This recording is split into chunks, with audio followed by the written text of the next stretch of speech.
Ouais, donc Rétromobile, Port de Versailles, avec un grand monsieur de la télévision, vous allez le reconnaître, Daniel Leclerc. Daniel, bonsoir. Bonsoir. Bon, votre passion pour l'automobile, ça date de quand? Là, quand on est là, je suis dans mon univers. La télévision, je suis né évidemment avec le sport automobile. Je me souviens de mes grands débuts, c'était sous l'ORTF. À ce moment-là, j'arrivais au milieu de gens très très importants à la télévision, comme Léon Zitrone qui a été mon mentor, comme Raymond Marcillac qui a été mon patron, comme bien d'autres, Couder, Chapat et tout. Donc évidemment, j'étais un petit genou qui sortait des commandos marines. Et mes premiers débuts à la télévision ont été bercés par le sport automobile. C'est-à-dire que j'ai couvert le Monte-Carlo.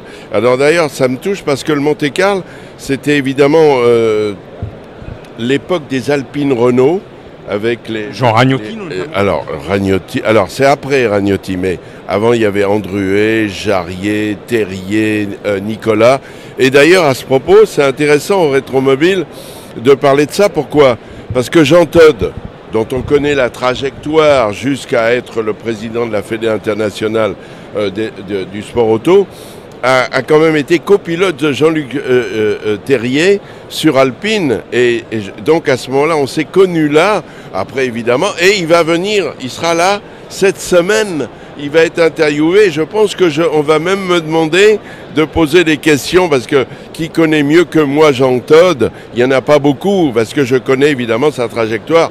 Évidemment, quand il a été le team manager de Ferrari avec Schumacher, évidemment, on ne peut pas oublier ça. Puis moi, le sport automobile, j'ai eu de la chance de connaître, évidemment, des gens comme Alain Prost, des gens comme Ayrton Senna. J'oublie pas, je les ai fréquentés dans le paddock. J'avais le badge. On faisait que des jaloux, parce que le badge, pour aller dans le paddock de McLaren, à l'époque où il y avait Senna, Prost, ce sont eux qui ont boosté la Formule 1. Oui. Évidemment, dès que Ayrton Senna est décédé à Imola, pour moi, la F1 s'est arrêtée là. On en a souvent parlé avec Alain, c'est vrai, ça nous a marqué. Ils étaient forcément dans l'écurie, ils étaient ennemis quelque part. Hein. Mais c'est vrai qu'après, l'humain reprend le dessus et que Alain, d'ailleurs, il doit être toujours, je crois, dans comment dit-on là, pas l'association, mais dans ce que gère la sœur d'Ayrton. Je crois qu'il est, président ou coprésident, hein, c'est important. Avec Alain Delon, j'ai fait beaucoup de choses avec Alain. On s'est côtoyé pendant 50 ans. On s'est connus avec des...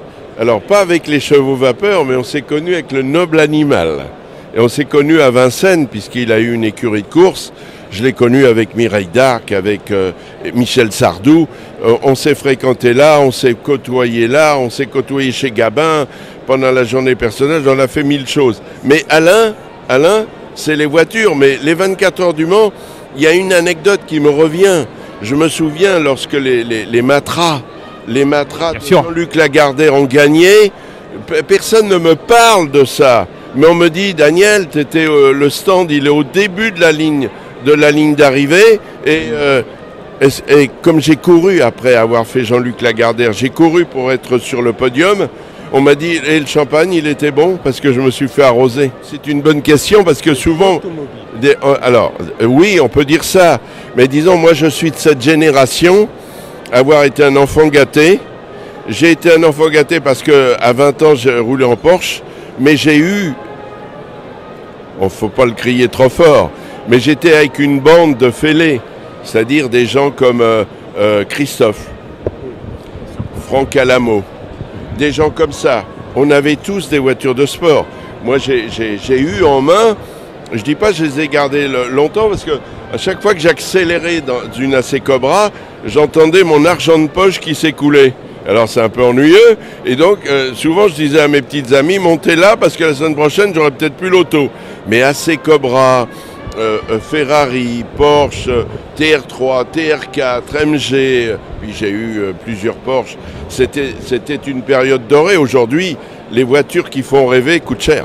Et qui s'appelle Confidence sur l'oreillette, alors évidemment ce sont toutes les stars que j'ai fait venir, les stars internationales comme des Barry White, des De Niro, des Coburn, Robert Wagner, Sharon Stone. Je les ai tous fait jouer aux boules. Et puis la particularité évidemment avec toutes ces personnalités-là, c'est ma fille, Alexandra, qui... À force de lui conter mes histoires, elle dit « Mais pourquoi tu fais pas un bouquin ?» Donc ça y est, il y est. J'ai choisi une maison d'édition, Les Trois Colonnes, parce qu'ils ont accepté mes photos.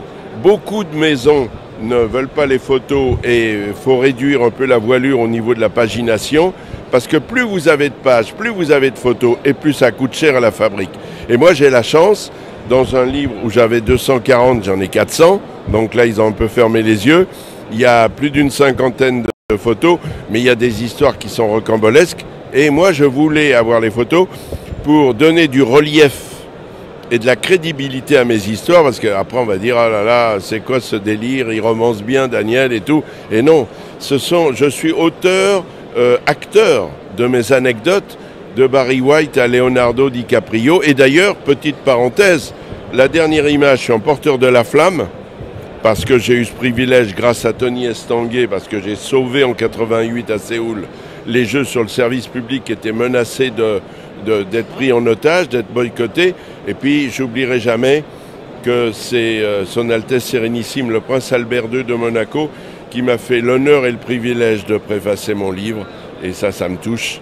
Et ça, quoi qu'il arrive, même le jour où je ne serai plus là, ça restera pour les enfants. Alors évidemment, Martin, c'était un peu le pendant des Jeux d'été de Tony Estanguet qui a été exceptionnel.